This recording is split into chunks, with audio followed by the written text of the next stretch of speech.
Бұл ішетін құс деп аталады. Оның алдына бір кесе су құйыңыз.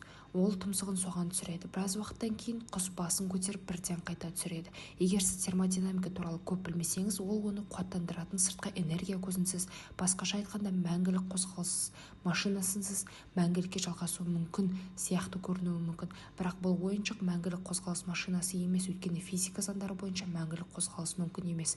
Мұның бір себебі термодинамиканың бірінші заңы. Термодинамикалық жүйе жұмыс істегенде ол жылуды жоғалтады. Осылайша жылу жұмысқа, ал жұмыс жылуға айналады. Бұл идея ішкі энергияның өзгерісі жұмыс пен жылу өзгерістерінің қосындысына тең болады, яғни термодинамиканың бірінші заңы ретінде белгілі болған соншалық. Осылайша біз есептерді шығара алатын теңдеуді аламыз. Бірінші заң былай жазылады: тұйық жүйенің ішкі энергиясы ол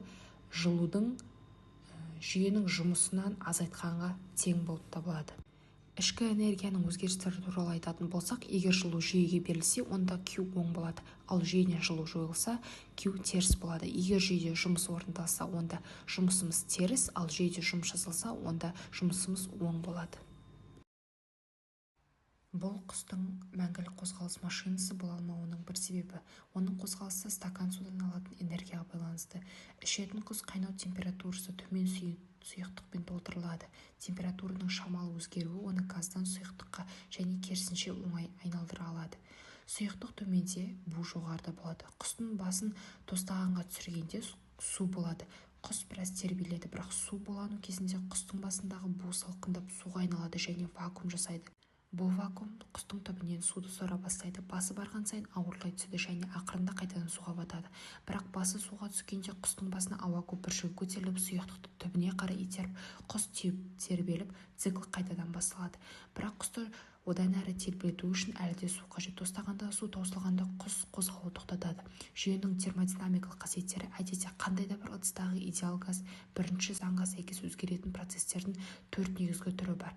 Олар бізде көлем, қысым, температура немесе жылу. Біріншіден изоволюметриялық процестер. Онда көлем тұрақты түрде сақталады. Әдетте газ қатты контейнерде болғандықтан жылу қосылған немесе жойылған кезде ғана жүреді.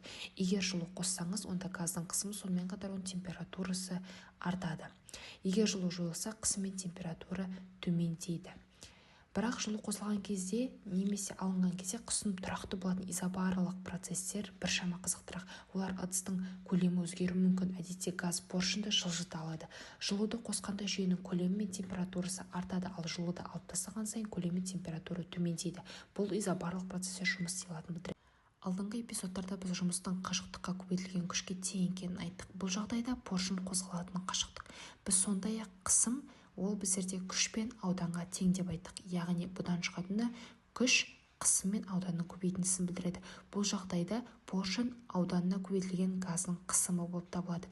Осылайша жұмыс біздерде қаралып отырған газдың қысымы, поршынның ауданы және де ол қозғалатын қашықтықтың көбейтіндісіне тең болып табылады. Бізге тағы бір қадам қажет, ол поршынды ауданы оның қозғалатын қашықтығының көбейтіндісіне тең, яғни ол көбейтінді біздер контейнердің көлемінің